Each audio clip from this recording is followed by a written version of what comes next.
Bismillahirrahmanirrahim. Assalamualaikum warahmatullahi wabarakatuh. Perkenalkan, saya Rizky Agung Nugraha. Saya adalah mahasiswa Ilmu Komunikasi Jurnalistik UIN Sunan Gunung Jati Bandung dengan NIM 12240500134. Di sini saya akan menjelaskan dan memberikan contoh mengenai 25 teori komunikasi. Yang pertama adalah teori hierarki media. Teori ini adalah teori yang mengatakan bahwa media memiliki tingkat kepentingan yang berbeda dalam mempengaruhi perilaku manusia. Media yang lebih efektif dalam mempengaruhi perilaku adalah memiliki tingkat kepentingan yang lebih tinggi. Contohnya, sebuah iklan televisi yang menampilkan aktor terkenal akan lebih efektif dibanding kita mempengaruhi perilaku konsumen melalui sebuah iklan di koran. Yang kedua, teori difusi inovasi. Ya, ini teori yang menjelaskan bagaimana inovasi seperti teknologi baru diterima oleh masyarakat, dan teori inovasi ini disebutkan akan diterima lebih cepat oleh individu yang memiliki status sosial yang lebih tinggi dan berpendidikan, juga memiliki akses ke informasi yang lebih luas. Contohnya adalah sebuah smartphone yang baru diterima lebih cepat oleh orang-orang yang memiliki status sosial lebih tinggi dan berpendidikan, juga memiliki akses ke informasi teknologi yang lebih luas. Yang ketiga, teori konstruksi sosial. Teori ini mengatakan bahwa realitas sosial dibentuk oleh interaksi antara individu dan lingkungan sosial. Nah, realitas ini dapat dibeda-bedakan atau berbeda-beda tergantung pada bagaimana individu memahami dan menginterpretasikan informasi tersebut. Contohnya, seorang individu yang memiliki latar belakang atau budaya yang berbeda dapat memiliki persepsi yang berbeda pula terhadap suatu peristiwa berita. Yang keempat, fenomenologi. Teori ini mengatakan bahwa realitas sosial dibentuk oleh pengalaman individu dan bagaimana individu ini memahami juga menginterpretasikan pengalaman tersebut. Contohnya, seorang individu yang memiliki pengalaman yang berbeda dalam menghadapi suatu peristiwa dan dapat memiliki persepsi yang berbeda pula terhadap peristiwa tersebut. Yang kelima, analisis framing. Nah, teori ini mengatakan bahwa bagaimana suatu informasi disajikan secara framing dan dibingkai juga dapat mempengaruhi bagaimana individu memahami serta menginterpretasikan informasi tersebut. Contohnya adalah sebuah berita yang disajikan dengan headline negatif dapat mempengaruhi persepsi individu untuk berpikir negatif terhadap suatu peristiwa yang diberitakan. Yang keenam adalah teori new media yang dipopulerkan oleh Pierre Levy. Teori ini adalah mengatakan bahwa bagaimana teknologi baru atau new media memungkinkan interaksi yang lebih interaktif dan efektif, juga kolaboratif antara individu, juga untuk mempengaruhi cara individu itu berkomunikasi dan berbagai informasi. Contohnya, sebuah platform sosial yang memungkinkan individu berbagai informasi dan berinteraksi dengan orang lain secara langsung dan dapat mempengaruhi cara individu berkomunikasi. Yang ketujuh adalah teori kesenjangan pengetahuan. Teori ini mengatakan bahwa kesenjangan pengetahuan antara individu yang memiliki pengetahuan yang lebih luas dan individu yang memiliki pengetahuan yang lebih terbatas itu dapat mempengaruhi bagaimana individu itu memahami dan menginterpretasikan informasi.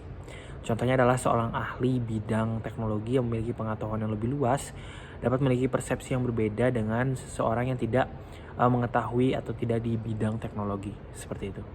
Yang kedelapan adalah teori efek persuasi. Nah, teori ini mengatakan bahwa media dapat mempengaruhi perilaku individu melalui persuasif atau ajakan, yaitu dengan memberikan informasi yang sesuai dan mempengaruhi terkait keputusan individu. Contohnya adalah sebuah iklan yang menampilkan testimoni dari orang-orang yang telah menggunakan suatu produk tersebut yang dapat mempengaruhi keputusan individu untuk membeli produk tersebut. Kesembilan, ada teori efek ketakutan yang dipopulerkan oleh George Gardner. Nah, pengertian dari teori efek ketakutan ini mengatakan bahwa media dapat mempengaruhi perilaku individu melalui efek ketakutan, yaitu dengan menampilkan gambaran yang menakutkan dan mempengaruhi keputusan individu. Contoh, sebuah film horor yang menampilkan gambaran yang menakutkan dapat mempengaruhi individu untuk memiliki persepsi yang negatif terhadap suatu tema. Yang 10 adalah teori pemberdayaan yang dipopulerkan oleh McQuail. Teori ini mengatakan bahwa media dapat mempengaruhi perilaku individu melalui pemberdayaan, yaitu dengan memberikan individu informasi dan kemampuan untuk membuat keputusan yang lebih baik. Contohnya adalah sebuah program edukasi yang menampilkan informasi tentang pentingnya kesehatan, terus tentang pentingnya lifestyle dapat mempengaruhi individu yang memiliki perilaku yang lebih sehat. Yang 11 adalah teori penekanan atau pengabaian yang dipopulerkan oleh Stuart Hall.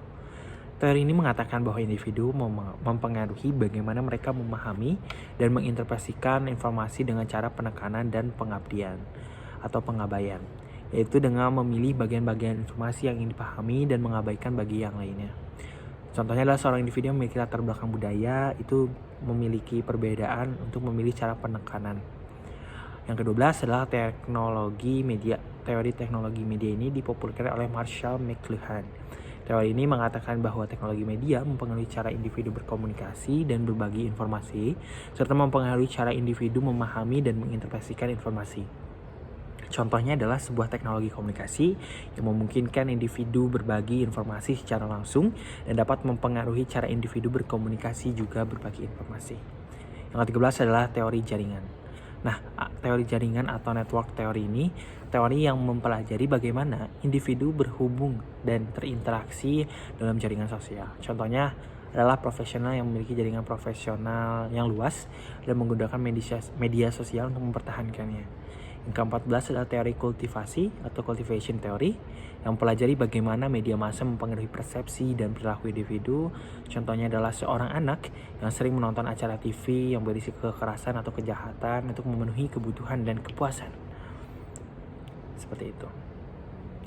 Lalu yang ke-16 adalah teori ekologi media atau media ekologi teori. Teori ini mempelajari bagaimana media massa mempengaruhi perilaku atau lingkungan individu. Contohnya adalah seorang individu yang sering menggunakan media sosial cenderung memiliki perilaku yang individualistik dan kurang sosial atau bersosialisasi. Yang ke-17 adalah teori spiral of silence yang dimana mempelajari bagaimana individu memilih untuk tidak berbicara atau berpartisipasi dalam diskusi ketika mereka memilih pendapat yang berbeda. Contohnya seseorang yang memiliki pendapat yang berbeda di suatu grup berusaha untuk tidak membicarakannya karena untuk menghindari konflik. Yang ke-18 teori agenda setting yang mempelajari bagaimana media massa itu mempengaruhi prioritas dan fokus individu. Contohnya adalah seorang individu yang sering membaca berita tentang politik cenderung memiliki prioritas yang lebih tinggi terhadap isu-isu di politik. 19 adalah teori social learning di mana bagaimana cara individu itu belajar dan mempengaruhi perilaku melalui observasi dan imitasi. Contohnya adalah seorang anak yang melihat orang tua mereka berperilaku dengan cara yang baik, mereka juga cenderung untuk berperilaku dengan cara yang sama, mengikuti orang tuanya. Yang ke-20, face negotiation theory, yaitu mempelajari bagaimana individu mempengaruhi dan menegosiasikan wajah mereka dalam interaksi sosial. Contohnya adalah seorang individu yang mempertahankan wajahnya sebagai orang yang berkarakter kuat, percaya diri, dan cenderung untuk berbicara dengan suara yang lebih keras. Yang ke-21 adalah Anxiety Uncertainty Management Theory atau teori pengelolaan kekhawatiran dan ketidakpastian. Teori ini mempelajari bagaimana individu mengelola kekhawatiran dan ketidakpastian dalam interaksi sosial. Contohnya adalah seorang individu yang memiliki kekhawatiran tentang kesalahan dalam berbicara, cenderung untuk berbicara dengan lebih hati-hati dan lebih banyak memperhatikan detail. Yang ke-22 adalah Conversation Constraint Theory, yaitu teori batasan konservasi yang mempelajari bagaimana batasan-batasan dalam interaksi sosial itu dapat mempengaruhi sebuah jalannya komunikasi. Contohnya adalah seorang individu yang memiliki batasan-batasan dalam berbicara karena kesulitan berbahasa yang cenderung untuk menggunakan media lain untuk berkomunikasi seperti simbol-simbol. Ke-23 adalah Expectancy Violation Theory atau pelanggaran harapan. Teori ini mempelajari bagaimana pelanggaran harapan dalam interaksi sosial mempengaruhi perilaku individu.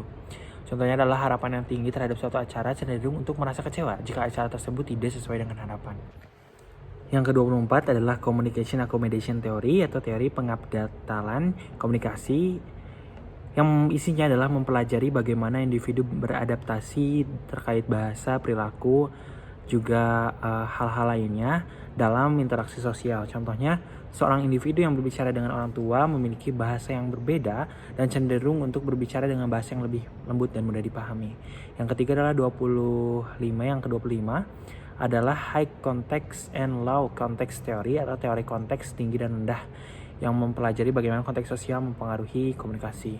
Contohnya, seorang individu yang berbicara dengan orang yang memiliki budaya yang sama cenderung untuk menggunakan bahasa yang lebih informal dan lebih banyak menggunakan konteks sosial.